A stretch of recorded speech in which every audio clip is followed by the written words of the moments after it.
রাজধানীর মিরপুরের শিয়ালবাড়িতে পোশাক কারখানা ও রাসায়নিকের গুদামে লাগা ভয়াবহ আগুন এখনও পুরোপুরি নিয়ন্ত্রণে আসেনি। বুধবার সকাল পর্যন্ত ভবনটির ভেতর থেকে ধোঁয়া উঠতে দেখা গেছে।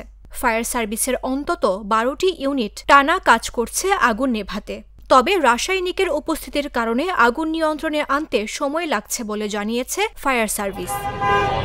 ঘটনাস্থলে সকাল থেকে ভিড় করছেন নিখোঁজদের স্বজনরা। কারো চোখে অশ্রু, কারো মুখে হতাশা ও আতঙ্কের ছাপ। কেউ খোঁজ পাচ্ছেন না ভাইয়ের, কেউ আবার ফোনে শেষবারের কণ্ঠস্বরটি বারবার শুনছেন কানে। কালকে ফোন কথা হয়েছিল আগুন লাগার 10 মিনিট আগে, তারপর থেকে আর তার ফোন বন্ধ, আর কোনো খোঁজ পাইতেছি না এখনো। সকালবেলায় ওর সাথে শুধু কথা, এছাড়া কোনো কথা।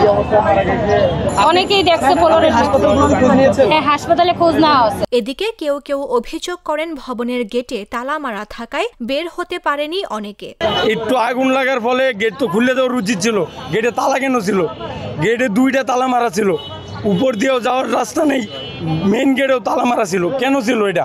ঘটনাস্থল পরিদর্শনে এসে বাংলাদেশ ফায়ার সার্ভিস কর্তৃপক্ষ জানায়, রাসায়নিক গুদামে আগুন সম্পূর্ণ নিয়ন্ত্রণে আনতে আরও সময় লাগবে। যেহেতু এটা একটা কেমিক্যাল গোডাউন এবং এখানে প্রায় 6-7 ধরনের বিভিন্ন ধরনের রাসায়নিক দ্রব্য রয়েছে, যেটার মাত্রা এখন আমরা যাচাই বাছাই করতে পারিনি। তবে পুরা গোডাউন ভরা যে বিভিন্ন রাসায়নিক দ্রব্য, এটা আমরা ধাপে ধাপে প্রোগ্রেসিভ ওয়েতে আমরা এটাকে ড্রেন আউট করছি।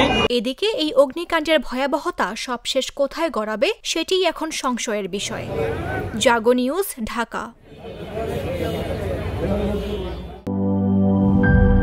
জীবনের সাথে চলে hi-fi, all time healthy life. নিশ্চিন্তে খান স্বাস্থ্যকর অল টাইম পান। All time healthy life.